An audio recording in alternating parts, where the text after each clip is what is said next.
Hello viewers, Anhur of Odyssey here, and I am joined by... Cold Fusion. Dreadwolf. Mitchell. Tesseract. Stable. Flame Fury. Dark Bat. And today we are bringing you a commentary guide on the newly released 8-man operation, Assault and Battery.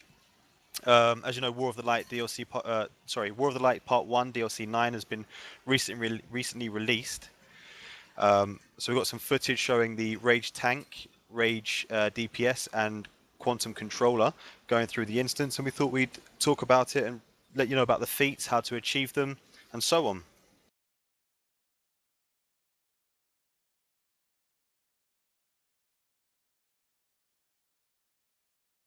There's actually a feat right here in the first encounter. A mini speed feat. Yeah, there's no actual speed feat for this operation, but you've got 5 minutes to repel the invaders from Mogul, which is to basically complete this first little section. Yeah, it's called Quick to Defend. Defend from the Red Lantern invasion in 5 minutes or less.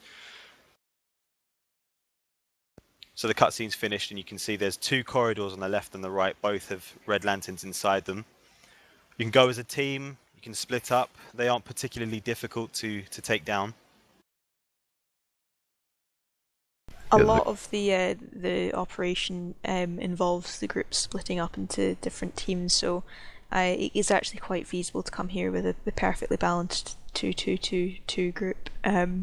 So if you do want to split up into 2 groups, you can go and take them out, or if you've got a more standard group and you don't want to risk it, just stay together.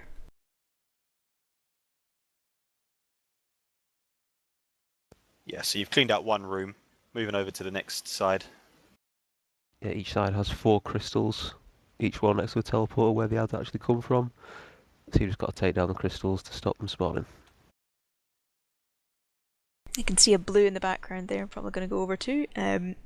Blue. That's the briefings and investigations are spread throughout the entire DLC, so some of them are in the 4-man operations, some of them are in the Metropolis battle zone. You've got 2 blues and a green that are in this particular instance, I think. Yep.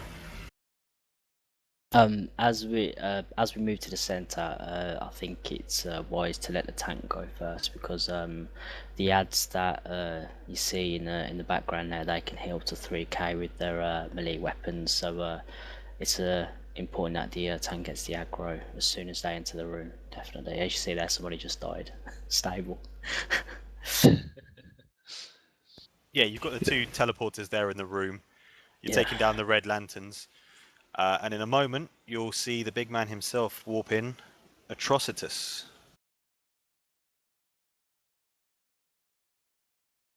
Yeah, it would be advisable for the tank to either stand in the centre of the nodes, or on the left node where Bleeze appears. So you can get control of Bleeze as soon as she spawns, as well as keeping Atrocitus on yourself. They both have Diagro attacks, I think. Mm. Atrocitus is one that he does this kind of football charge type thing. That is forewarned by a skull attack, so as soon as you see that skull pop up, if the entire group goes into a block, he charges 4 times, and then on the last charge he does an AoE smash just after it as well. If you get lucky, Hal Jordan will probably block his way, so he can take most of them charges sometimes, so it does help if the tank tries to block him off as well. So you can see the health. There he goes on Rampage there. Yeah. You can see the health of Atrocitus is quite a bit lower than Bleeze. If you take Atrocitus down before you take Bleeze down, he will stand back up with replenished health. Not all the way. I think, if memory serves, it's about a quarter. So Bleeze is the key. Take down Bleeze first. When Atrocitus finished his charging and does that ground pound thing, you do need to get out of the way, because it does hit very hard with it. Yeah. As you can see there, look at those 3,000, Yeah, 2,000, 7's got 5,000. demolished there.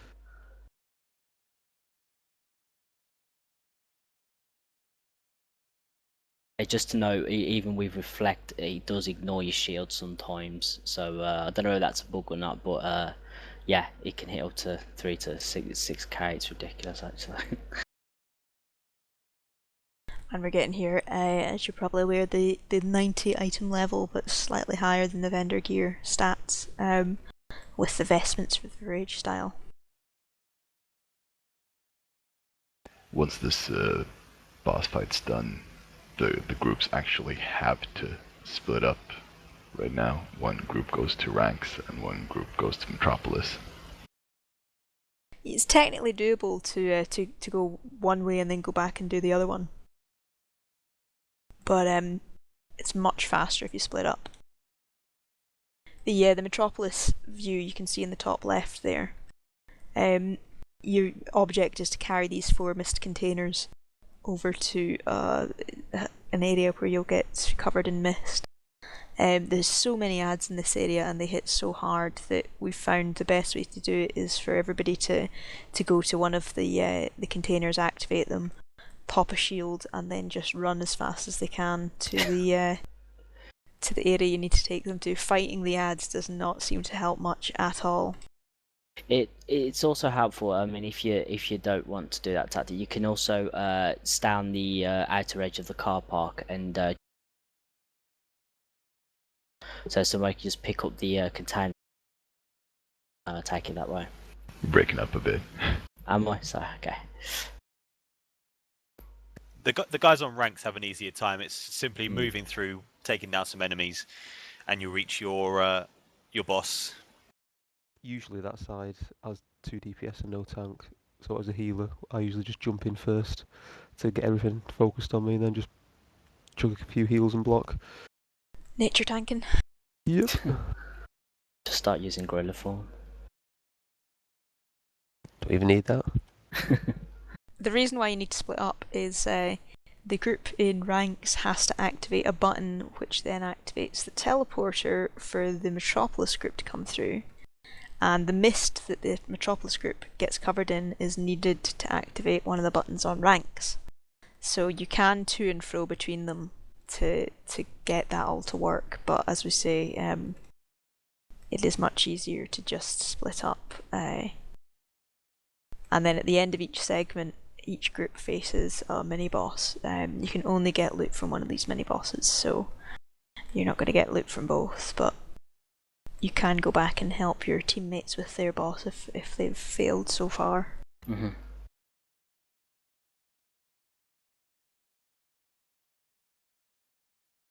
There's the teleporter button.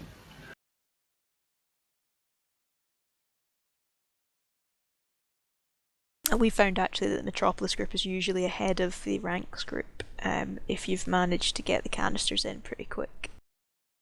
They'll usually get the boss down before the ranks group do.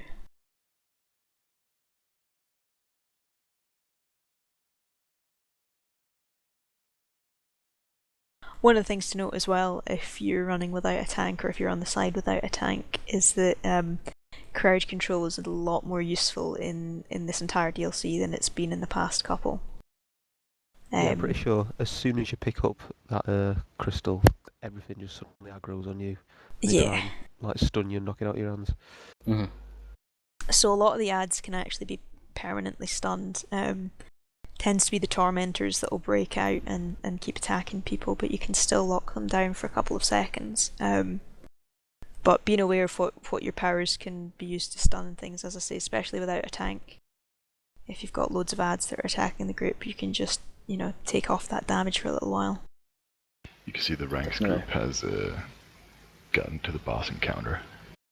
I think the boss encounter in ranks, this one in particular, is probably the best fight. I think it's most unique, definitely, because it's first time It's a I've ever really saw. cool looking boss. Yeah, and you see similar mini ads in Mogo to this. This is just a larger version of it, and some of the mechanics are really good, really good. And it's really hard. Yeah, one thing that really helps when you're in here without a tank is that PvP mechanics applies. So you can actually block him and block break him. Yeah, combat mechanics definitely applicable here. Keep an eye out what he's doing. It's a brawling So if you can understand the fundamentals of the brawling and what it looks like, the animations, you'll know whether to lunge, block, and so forth. You can see there is breaking off into smaller parts. They are really easy to take down, as you've just seen. Matter of seconds and he's back up. But if you don't take them down, they do hit very hard. They can, all four of you can gang up on you at once. So it would be advisable to try and get them down as quick as possible, or at least block when they lunge on you. And when he's breaking up in the 4 parts, he is stomping on the ground before, which is a huge AoE hit, and it's wise to block it, because if you're not overgeared, you might die through that if you're not blocked. Yeah, he does have a lot of explosions going on around him, so it's never a good idea to stand underneath him. That too. That's true. So if someone goes down and are very close to him, wait until the boss moves away. Don't rush in to get the res. As you just seen there, he does like a rolling mechanic. He will point in somebody's direction. Start spinning in somebody's direction. And he will hit him into the corner. So he can trap you into the corner, and it would be advisable to try and get out as quick as possible, or stay blocked in the corner, because that could one-shot you as well. Yeah, I have a hard time evading that myself. It seems to be so quick. It's just easier to block and take the hills. And So here you've got the Metropolis team at the top left there. summoning Lyssa Drak. Yeah. Yeah, the ranks team tried to activate the button, but they didn't have the mist that the Metropolis team now has on them, so that we need to wait for the Metropolis team to come through.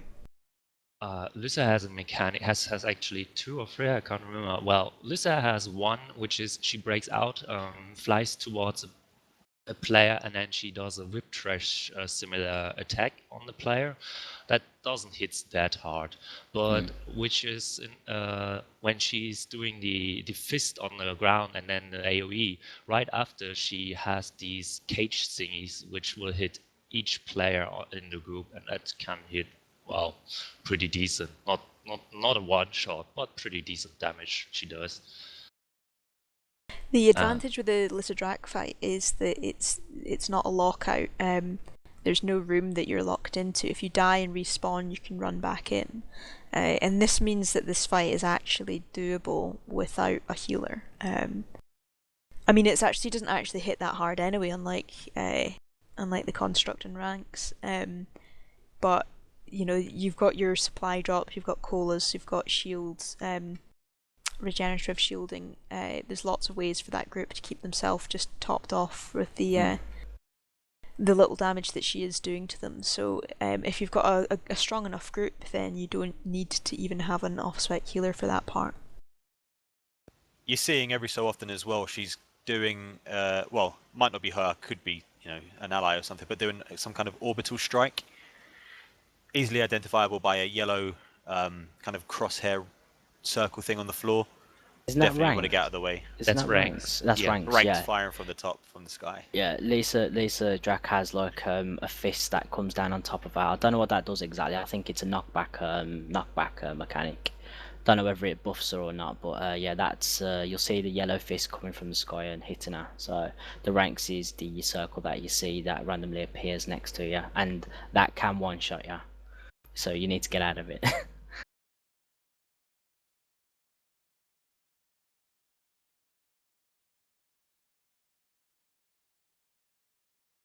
But from a tank perspective, Lyssa Drak, you can hold her aggro for a certain amount of time. She will automatically de-aggro, so you're not going to be able to hold her the entire fight, but you can just do enough so the team can get a lot of damage on her, and it's the responsibility of the other players to move out of the way when she moves towards them. Use your assets as well. I mean, if you're lucky enough to have everyone with a supply drop, call it out, rotate it one at a time. Don't stack them all. It's a waste otherwise. Yeah, true. Also, back up a psychic help as well.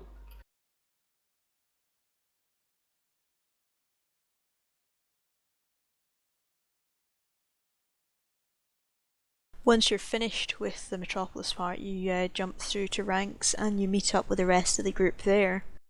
And then we have the maze section,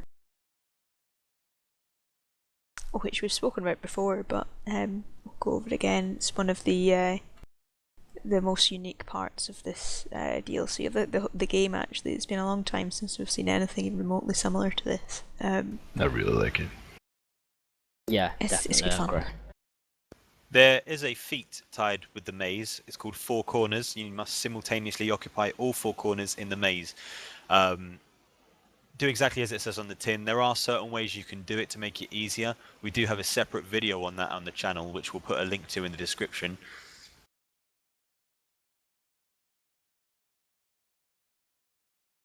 The main part of the maze, though, is exactly what it sounds like. There's a maze, and you've got 2 switches you can activate that'll open certain pathways in the maze, and that'll allow your group to move into the next section, and then you'll need to hit another button to let them to switch the doors again and open up the next area. So we found, you know, a controller and a DPS, possibly 2 DPS on the outside here where the buttons are, protecting these crystals on the right, these energy crystals. Ads spawn on that outside room and they will try and destroy those crystals, and if all die then the team in the maze will wipe. So you need to be defeating the ads that are attacking them, but the ads don't attack the players at all, they just go for those crystals, so you don't really need a healer. So the controller can keep them stunned and, you know, keep the DPS powered whilst they DPS them down. And then at the bottom right you see the main team moving through the maze. There are ads that spawn in each of the compartments when they open and close, which is what makes the 4 corners feat so difficult. Is leaving people alone in the maze is not a good idea. So you're just kind of moving through as one big group, taking out these ads as they go, and just making your way to the exit. Yeah, you can see in the control room where Tess is standing right now the switches, and they have signs above them showing which doors, which walls or doors will be open if you click that switch. It's much more visible on the live server because the cogs are not right on the map thingies. Yeah, they did fix that. Communication in some form is important here. We just use the standard northeast, southwest to call out which room people should be moving through to. And the group that are in the rooms go by rows and columns. So if the guys in the control room ask where we are, you can say like we're in row 2, column 3.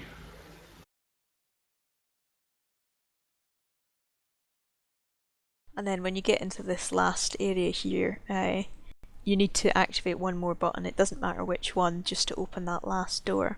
And then one of the people in the maze has to run through it and hit the switch there. You can see on test server it wasn't quite working right, but yeah, nowadays that's what you've got to do. And doing that springs open all the doors, so the outside team who is protecting the crystals and utilising the control functions for the maze, you can just run straight through. And in this maze is the second loop, the second briefing that's in here. Yeah, it's bang in the middle, I think.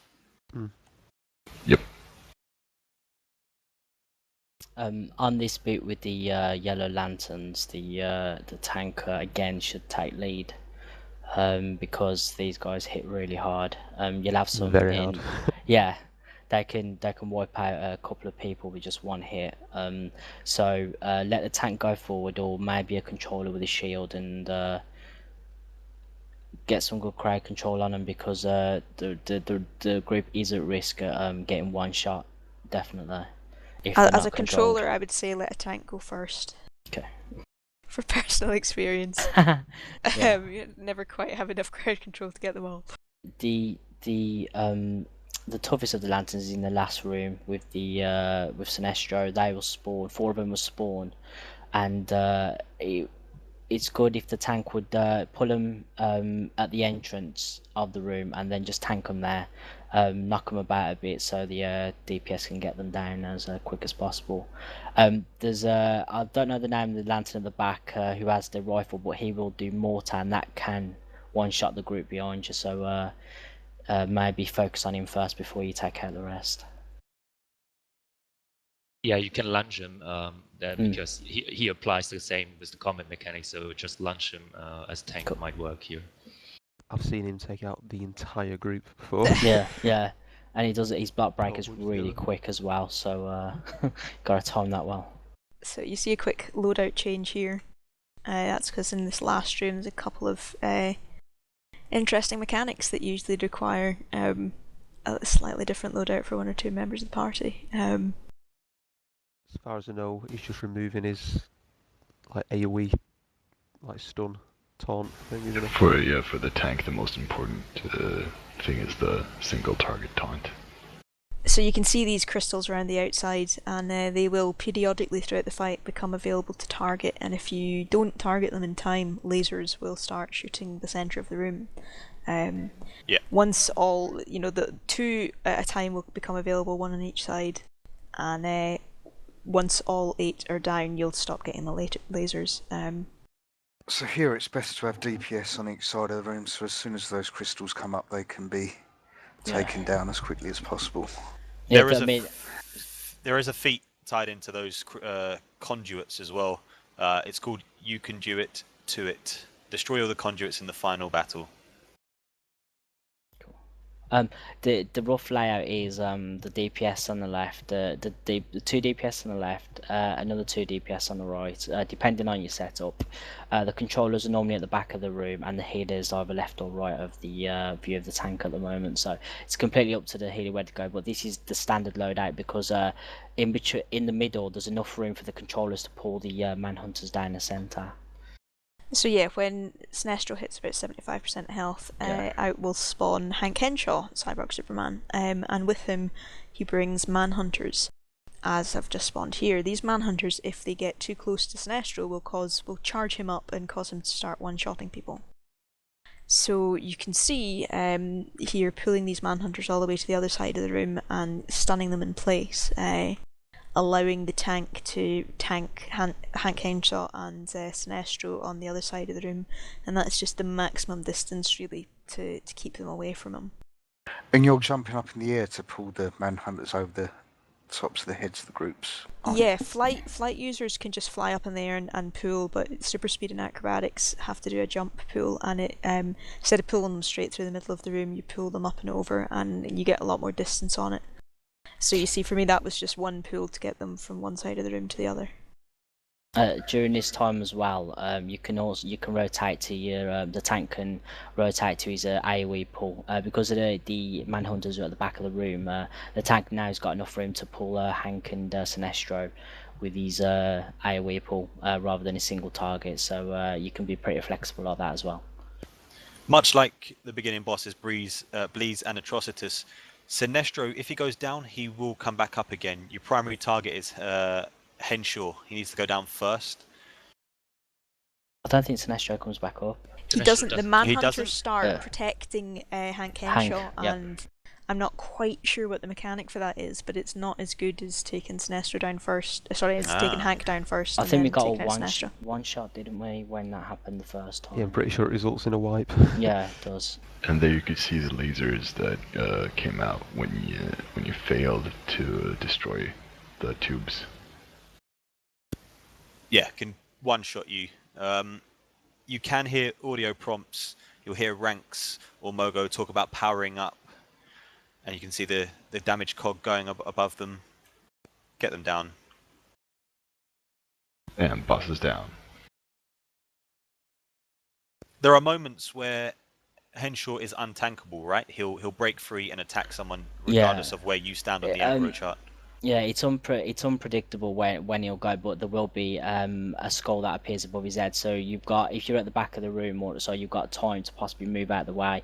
But since this raid came out, there has been changes to Hank where it does go from one side of the room very quickly.